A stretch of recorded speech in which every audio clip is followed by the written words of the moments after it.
Hiya guys! So one of the most common questions I'm getting at the minute is, now that I've built my beds, how do I fill them? Well, today I'll be taking you through exactly how I fill my beds and mix my own soil to make sure that we get the best yield possible. Before we go ahead, my name is Loxy and this is my gardening channel. If you haven't watched me before, if you haven't subscribed, I'd love for you to do so. This is the bed that we'll be filling today. It's about 4 foot by 6 foot. If I have access to really well rotted horse or cow manure, I will use that to begin with. So this is what we have for free at my allotments, and this is what I'll be using today as the base layer for my bed. Please don't use fresh manure because that heats up and it can actually burn and kill your plants. So, horse and cow manure. It does contain a lot of weed seeds. However, I will only put this down as the base layer. So what that basically means is I'll top it up with a minimum of 6 inches of soil. That will stop from any seeds germinating.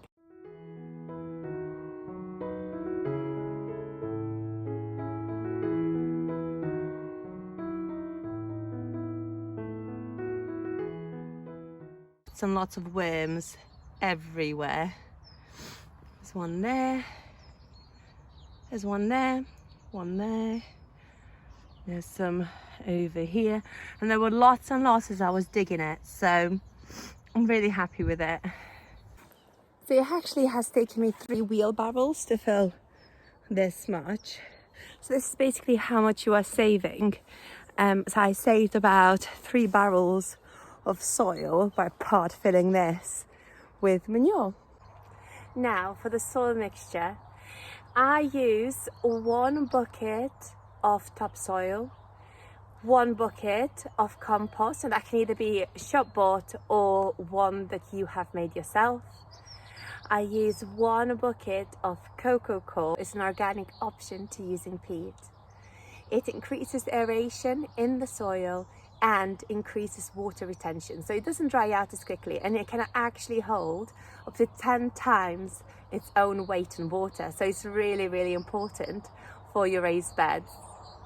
The last ingredient that we need is perlite. So I use 1 bucket of perlite, and it's made out of expanded volcanic glass. It increases drainage in the soil, so there's no waterlogging and no standing water. Right, let's do the mix. This is 1 bucket of topsoil.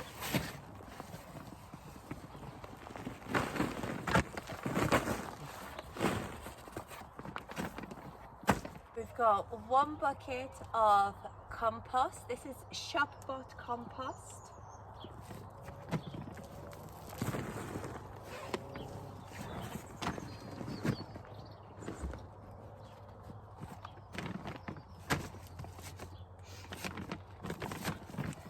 We've also got 1 bucket of cocoa coir.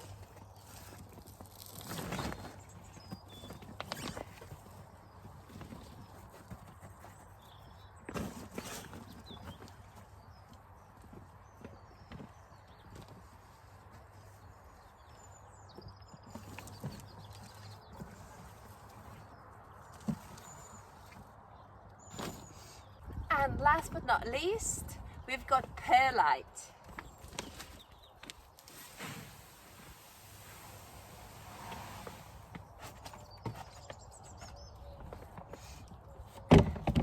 This is what it all looks like, and I'll show you guys what perlite looks like. It's extremely light in weight.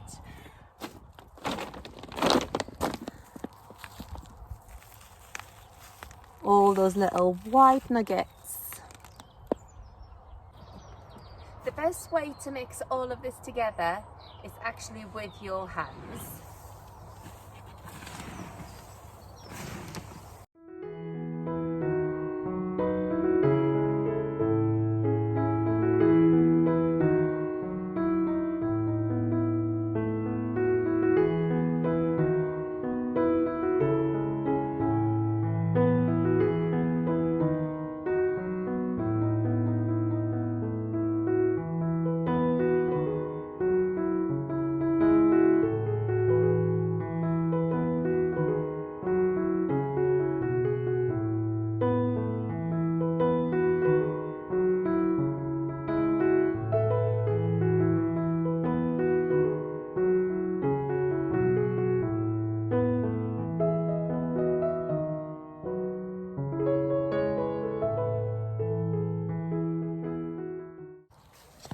Now it shouldn't be too wet or too dry. If I squeeze it, it stays. So that's the type of moisture level that you're looking for before you place it into your bed.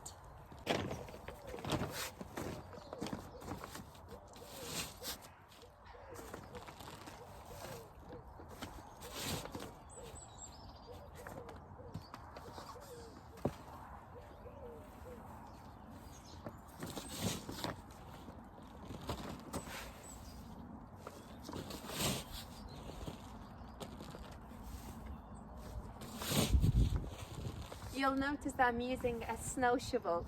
That is how I find it the easiest to get a shovel.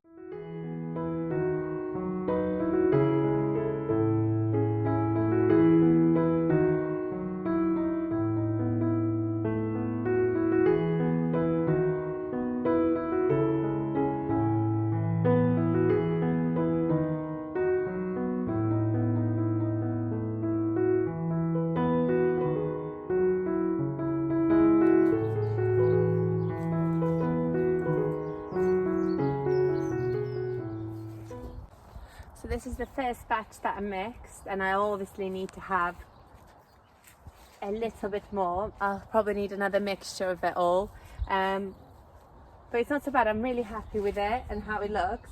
So I'm just gonna go ahead and do another mixture of exactly the same stuff and add it into the bed to finish off, and then I'll show you guys what it looks like in the end. So the bed has been done now. I'm really super happy with it. It's taken me 2 lots of mixture to fill it all.